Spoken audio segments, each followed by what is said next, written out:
Hey everybody, my name is AceFangirl and welcome to the debriefing for Dandelion, which is brought to you. This has been a long time coming. Like, we started this project forever ago. I didn't even look up the date before this. I really should have done. If I was a professional, I would have done it, but it's been a really long time. And it's finally over. I kind of can't believe it, but it's been such a ride and I've really enjoyed sharing it all with you guys. I never expected, back when I did the first ending of Dandelion like on my own and was like, this would be a fun game to LP, and then I saw that Lucajin had done it, which of course Lucajin is one of my big inspirations given Hatful Boyfriend and all that I thought, you know what, I'll try my hand at it too. I kind of have a grip on how to play the game because I've done one ending, and I feel like my reactions could be funny to the rest of the guys because based on how this one went, it would be hilarious, right? Sorry about that. My mother came in to bring me my clothes and did not know I was recording. It's cool. The perks of being at home. Anyways, what was I saying? So yeah, I thought after playing it that it would be a fun game to LP, and I actually did end up having a lot of fun with it. I hope you guys enjoyed it as much as I did, even if it did seem a bit tedious sometimes with the stat management. The cutscenes and the characters always made it worth it. I feel like this project in particular, because I've been doing it for so long and like taking breaks in the middle and coming back, has really shown off my development as a content creator because it's gone through many different... My sister just sneezed really loud. It's gone through many different iterations because, you know, it was originally... before I knew how to do layering and all that stuff, so like... It's really kind of shown my growth in my video editing skills, I would hope. Except for, you know, no one can shut up in this house. The occasional snafu where the game audio doesn't record. I'm looking at you, Jisoo ending. But aside from those minor mistakes on my part, I'm hoping that it really did show off how I've grown from practically the beginnings of this channel it had to be up to now. At least that was a goal. I don't know if y'all will agree with me on that, but I was looking back over a couple old episodes before coming to this debriefing, and that was something that I noticed a lot. And how many different iterations the borders went through. I have so many of them just like boop, boop, boop, boop, boop, because my recording window kept changing sizes for some unknown reason. You know, it happens. So, overall, I thought that the project was really important for me to do at the time that I did while I was in school myself, because especially more back in high school than in college, I did feel the same way that Heejun did a lot of the time, that I was just pushing myself and not pursuing what I love, which is gaming, which I now do. But I felt like I connected with her a lot more in high school than I did in college, but it was still really interesting and cool to see a video game protagonist that I can relate to so closely, even if I don't have animals that magically turn into hot men. I thought the game was really fun, generally really well written, except for the more...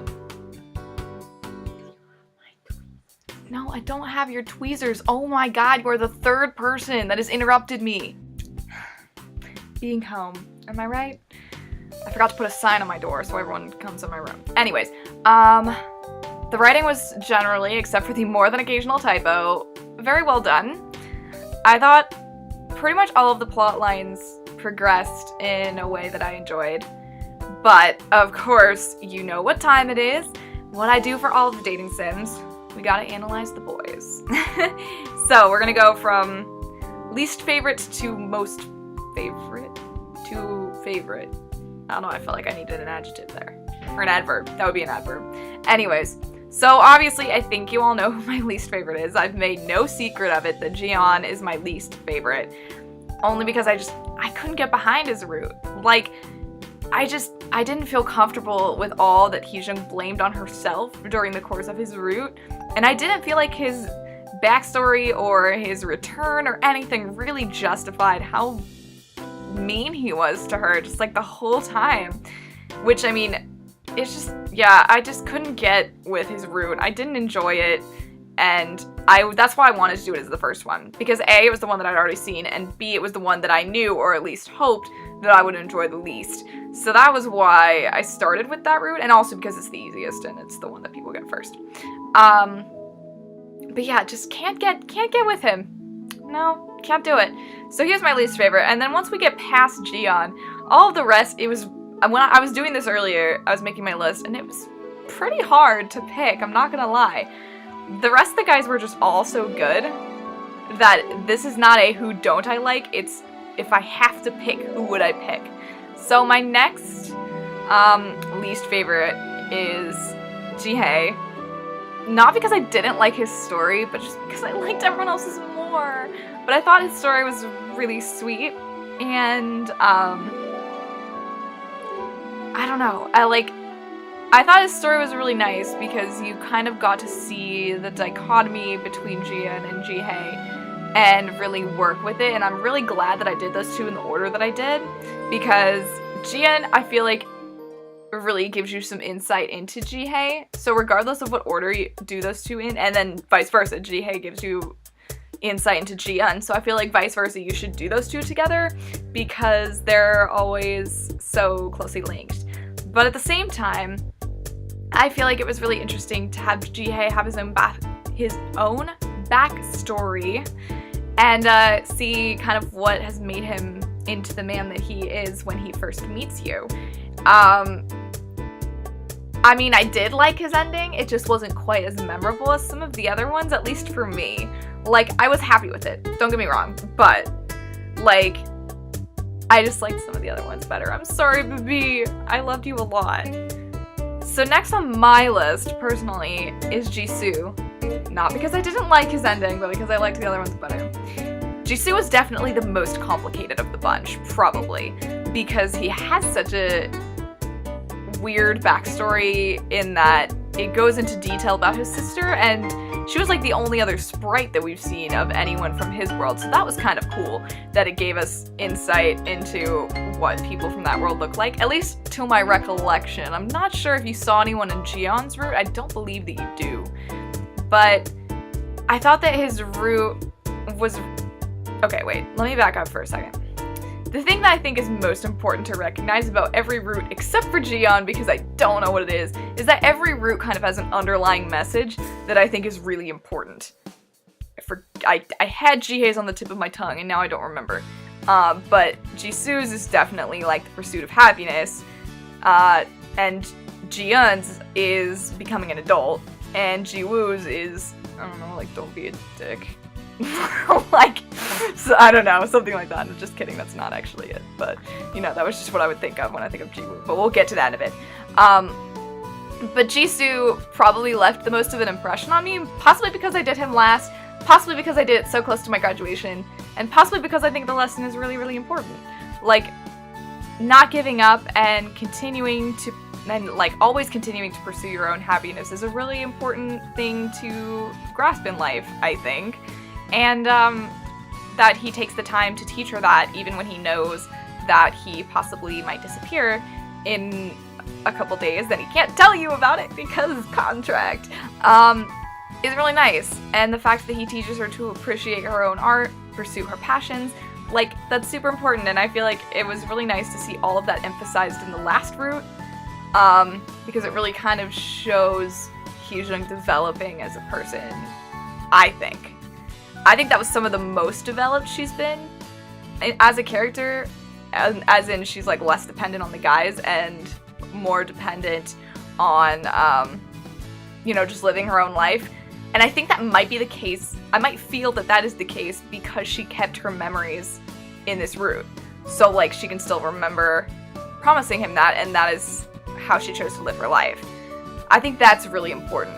And that kind of leads me into my next guy that I like the best, which is Jiyeon, because I purely like the fact that she did not go for the wizard in that route, and that she just trusted him.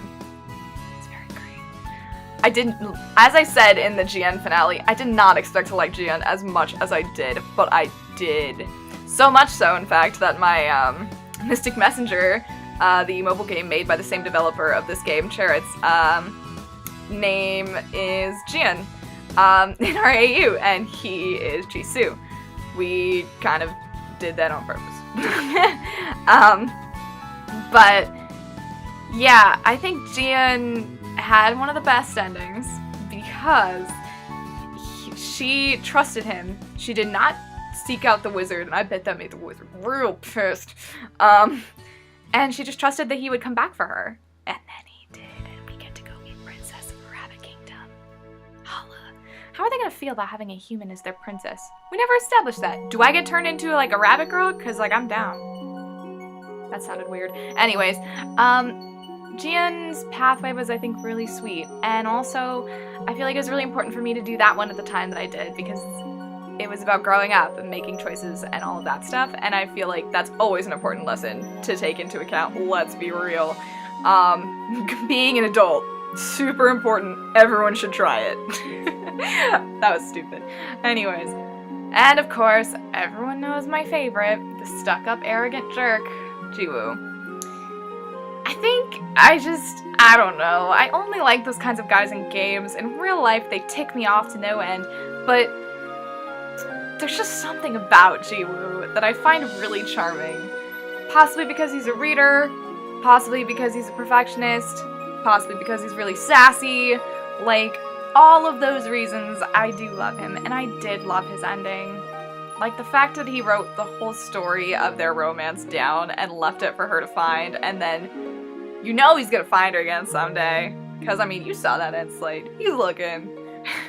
I don't know, there was just something about that, and I hate those cheesy cliche movies like The Notebook, but there was just something about it that really worked for me, and I don't know what it was, but that just made him my favorite, and no one could usurp him from that position, although Jian came real close. Yeah, so that's my list of the guys. What else do we need to talk about the projects? The bonus episode was really interesting, and I think I said almost all I needed to in that episode itself, but I'm really, really glad that they included that, because, let's be real, if they had not, there would have been so many questions left unanswered about the wizard and what his goal was. But I feel like being able to see the whole game from the wizard's point of view really made you understand it more, because, like, he can't just go to me himself, I have to come to him. I didn't realize that that was a rule of the game until probably Jisoo's route. I don't think he mentioned it before that, but, like, you have to have a desperate wish in order to see him. So, that's why he couldn't just show up on our doorstep and be like, hi, I'm in love with you. Also, that would be really weird. But, I guess kind of made sense that he would do that, although I don't think sending 5 hot men was really the way to go.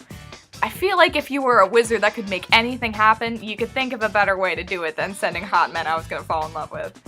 I mean, I don't know. Maybe that's just me. But I feel like this plan of his could have been thought through a little bit more. But I did really like the bonus stuff that it gave you. The drama CDs were really cute. I hope you took the time to read them because they were hilarious. And I really liked that bonus episode. It kind of reminded me of all the stuff that they include in Mystic Messenger, like the secret ending, or like the secret files, whatever it's called, not the after endings, because those are just with the guys, but like the specifically long ending. You Mystic Messenger fans know what I'm talking about. And if you are not a Mystic Messenger fan, get on that, please. Like, it's amazing. 7's mine, though. You can't have them. And also, the wizard voices one of the secondary characters in that game, so it kind of continually freaked me out. But yeah, I think overall, I really enjoyed this project, and I hope that you guys liked it too. I know that some of the videos were long sometimes, and like it takes forever to get through them, and the stat management could be monotonous, but I think it paid off in the end, because we got to see some great characters develop over the course of this project, including yours truly. Oh, see what I did there? I'm so good. Anyways, so that is it for Dandelion. If you have any more questions or stuff that you wanted me to address that I did not, because I'm dumb, put it down there, and I will get back to you as soon as I possibly can. Seriously, anything. Like, I would love to talk about this game more, but I can't think of any other topics right now. So, let me know, and I totally will get back to you on that. Let's see. Looking at my agenda. Just contact info and then announcing the next LP. So if that's what you're here for, hang on one moment. Let me spit out my contact places, and then we will get on it. Obviously, subscribe to me here. click that button below. Click that bell icon if you want a notification for when I upload videos, but it's usually at the same time, so you probably don't need it. It's cool. My Twitter, I'm very active on, at AceFangirl on Twitter. We also do live streams on Twitch every Monday and Thursday, and sometimes Fridays if we meet a sub goal. That is twitch.tv/AceFangirl. Come by. I just announced my new schedule on Tuesday, and after this episode goes live, I will post a picture of it on Twitter as well, but it had my new LP on it, so I couldn't release it early. I am sorry about that. But it will have all of my stream times on it, and also if you go on Twitch and give me a follow, you will get an email notification whenever I go live, so that's pretty nifty, I would say. It's one of my favorite videos. Go look it up if anyone knows what I'm referencing. What else do I have? I also write for Game Cola occasionally and do things on their YouTube channel, so go search them up on the Google, and you will find articles that I write and videos that I make, including an Ace Attorney walkthrough that is still in progress from when I was like a junior in high school, so you know, it hasn't taken forever or anything. Oh my god. And I think that's everything. If I forgot anything, put it down below now. You know the drill. Cool. And with that, I think that's everything except for to announce the next project. And it's one that I am very, very excited about. And I know that a lot of you are too, because someone actually mentioned me possibly doing it in the comments of this project. So the hints that I gave you before were that it's been very highly requested, and that it's blind. And I'm surprised. I will be surprised if no one saw this coming. But the next project that we're going to be jumping straight into after my week off is Danganronpa, the first game, and then we'll take a break, do something else. Then we'll do the second game, and we'll take a break. And if they ever decide to release the third game on Mac, we'll do the third game, but we'll have to see about that. I'm so excited to jump straight into this because I have heard so much about this game, and you will all be proud of me, because I know next to nothing about it except for like the basics, that there's like a bear called Monokuma and I think he's evil, and there's like, it's in a school and there's like school children and there's trials and people get killed, I think. That's literally all I know. I swear to God, that's it. So don't say anything, because we're gonna be doing this completely blind and I'm super excited about it. But we're gonna have to wait for next week until that. I gotta take a week off, get my bearings, and then we will start that project. And I hope that you will all come in full force, because I can't wait. So, I think that's gonna be it for this. Make sure to leave comments if you have anything else you want me to talk about, and I will see you all very, very soon. What does the bear say? No, all I'm thinking of is what the bunny says in, like, Zero Escape, and I feel like they would be good friends, so, you know, it's cool. But, I can't wait, you guys. There's so many of you that have wanted me to do this, so I'm looking forward to finally making all of your dreams come true. I'll see you then. Bye!